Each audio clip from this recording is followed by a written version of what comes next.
magarbo at punong-puno na naggagandahang dilag ang naging Flores de Mayo ng Barangay Barlis, kung saan 27 naggagandahang kadalagahan ang sumagala sa buong barangay.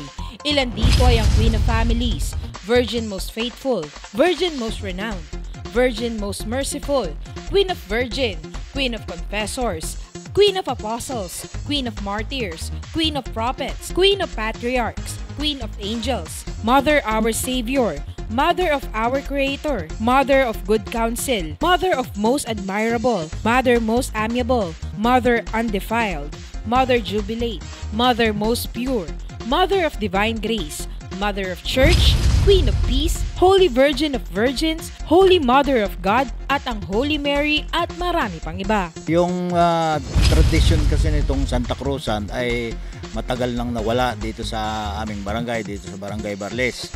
Nagkaroon kami ng usap-usapan ng pamunuan, kaya ito ay minabuti ko na yung lumang tradisyon ng ating Pilipino, sabihin na natin na tayong mga Pilipino, ay binuhay kong muli. Kaya ngayon sa araw na ito ay naisipan namin na itakda itong Santa Cruzan dito sa aming barangay. Mahigit kumulang nasa 10 taon nang hindi na ipagpapatuloy ang Flores de Mayo sa Barangay Barlis. Pinakaabangan ito ng mga mamamayang sabik makita ang kanilang kabarangay na sumagala at ipakita ang kanilang angking kagandahan. Ang Flores de Mayo ay isang pagdiriwang na ginaganap sa Pilipinas sa buwan ng Mayo. Isa itong pagdiriwang ng mga Katoliko bilang pagpupugay kay Reyna Elena at Constantine the Great. Inaasahang magpapatuloy na ang tradisyong ito sa Barangay Barlis sa mga susunod na mga taon. Para sa Balitang Unang Sigaw, ako si Amber Salazar.